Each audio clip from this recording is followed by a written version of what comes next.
fois qu'ils m'appellent, ils me disent que je suis belle, toi jamais. Ils m'implorent et m'adorent et pour... Aujourd'hui, je vais vous parler de l'origine spirituelle de la chanson de Toi jamais de Doria. Alors, je précise que je ne dis pas ici les raisons qui poussent l'interprète, la compositrice, la réalisatrice, etc. Le choix d'Doria, en fait, d'avoir écrit cette chanson et comment elle l'a fait, je ne remets pas du tout ça en question. Ça lui appartient. Mais moi, je vais vous expliquer l'origine spirituelle, c'est-à-dire la chanson au moment où elle existe pour la toute première fois, puisque vous le savez maintenant, si vous suivez mes vidéos, il n'y a maintenant quasiment aucune musique qui soit réellement inventée par les incarnations, donc elles viennent de quelque part, l'âme choisit quelle musique elle va ramener et la transmet à son incarnation. Voilà, donc je précise d'ailleurs qu'elle est très très bien reprise, voilà, on apprécie. Donc l'origine spirituelle de cette chanson, c'est en fait du coup la déesse de l'amour Camille et non pas Aphrodite qui l'a écrite pour un dieu. Le dieu en question s'appelle Phraso. C'est un dieu qui est surtout dans l'univers fantastique, donc pas du tout chez nous. C'est un dieu qui à la base était un humain dans un monde fantastique.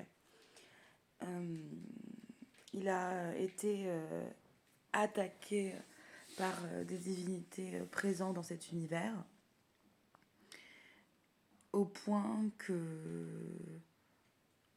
il en a perdu sa femme qui était à cette époque-là une incarnation de la déesse.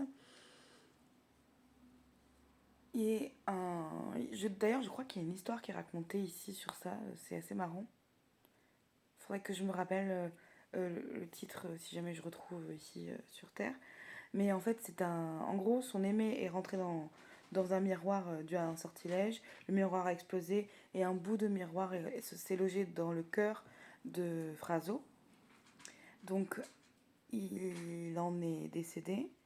Mais la déesse, du coup, l'a fait dieu de la glace, de la neige.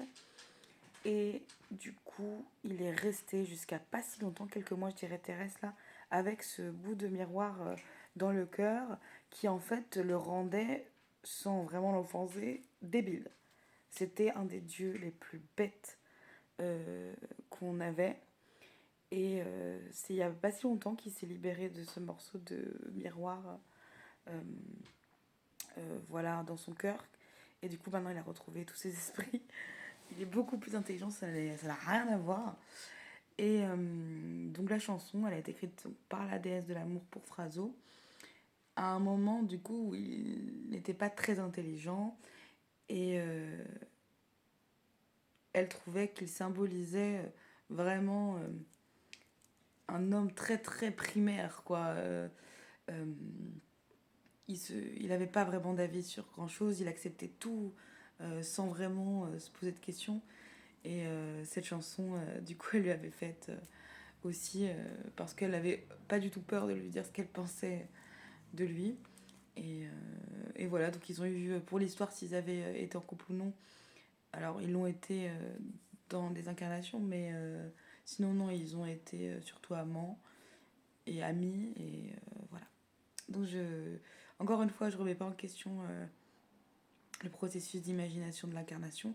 Mais la première fois que cette chanson a existé vraiment, c'était par la déesse de l'amour pour le dieu Phraso, qui est en univers fantastique, mais qui n'agit pas ici, en tout cas pas sur Terre. Voilà, bisous!